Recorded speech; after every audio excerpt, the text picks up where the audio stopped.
Enrollment consent and requirement.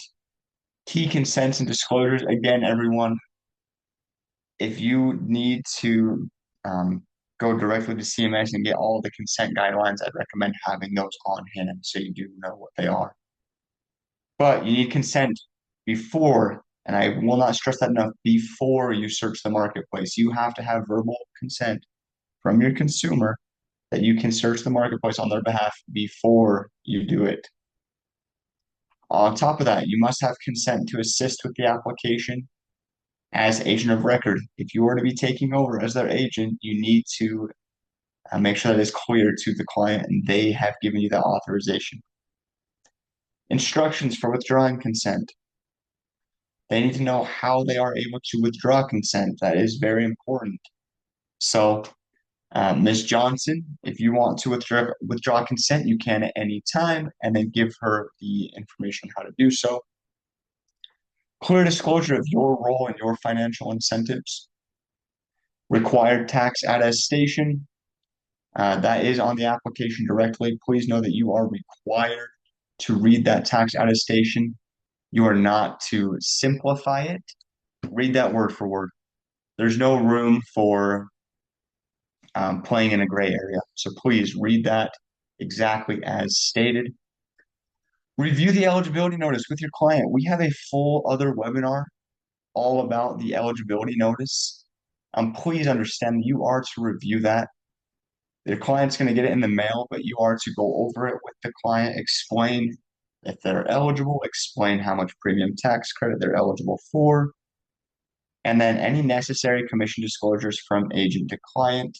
And we'll go over that one a little bit later here on in the slide presentation. Client assistance responsibilities. When you are helping a client, this is important to note, you are to assist clients with eligibility screenings.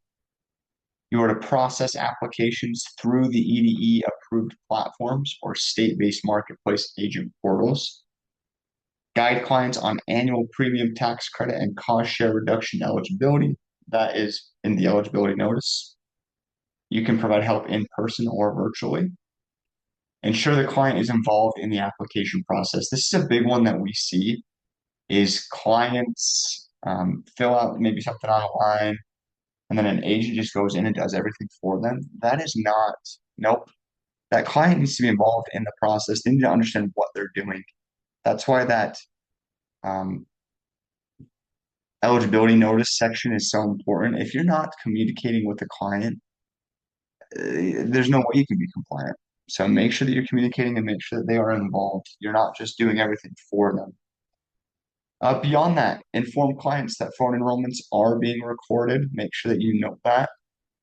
And confirm clients are not enrolled in a full Medicaid plan. That goes along with the beginning with the eligibility screening. If they are on job-based coverage that's considered affordable, they can't qualify for premium tax credits. So be sure to note that. On top of that, obviously not on VA coverage, Medicare, just make sure that they're eligible for ACA coverage. You cannot make eligibility decisions or complete applications without client participation. That's a big one I want you to please make sure that you understand.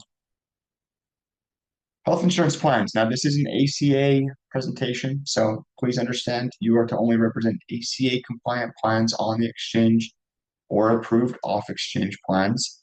Why and when would you do an off exchange plan?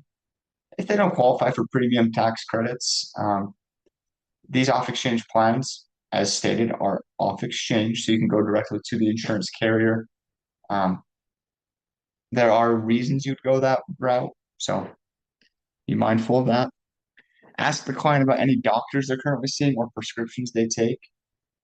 Big one is just to understand that the health plan is to cover their needs. So you need to go over any pre-existing doctors or prescriptions they may have just to make sure the plans that you are looking at and recommending meet their health needs. Marketing compliance. All marketing materials must be CMS approved and truthful. So more than anything, if you are to market, they need to be accurate and approved by CMS. You are to avoid any misleading language or pressure tactics, and you are not allowed to use CMS or marketplace logos without explicit approval. Please note that you must have approval if you were to use those logos. Generally easier just to do your own approved marketing. Annual recertification. ACA agents must recertify annually to assist during open enrollment.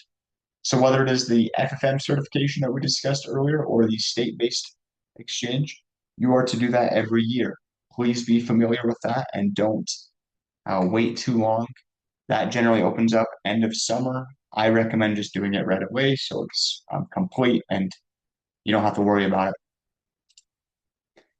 Record keeping requirements. Retain enrollment and client interaction records for at least 10 years. That's a minimum 10 years that's required. You must be available for audits or inquiries from CMS or state regulators at any time.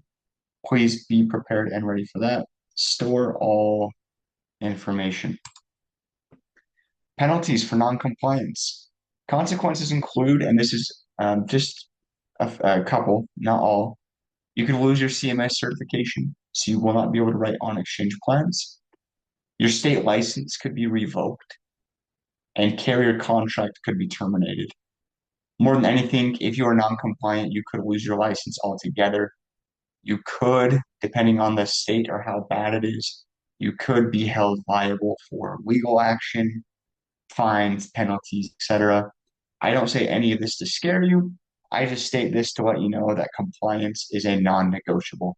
This is a very, very regulated industry. You need to make sure you know what you're doing before you do it.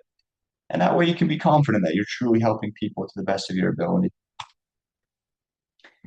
Proper use of NPN numbers.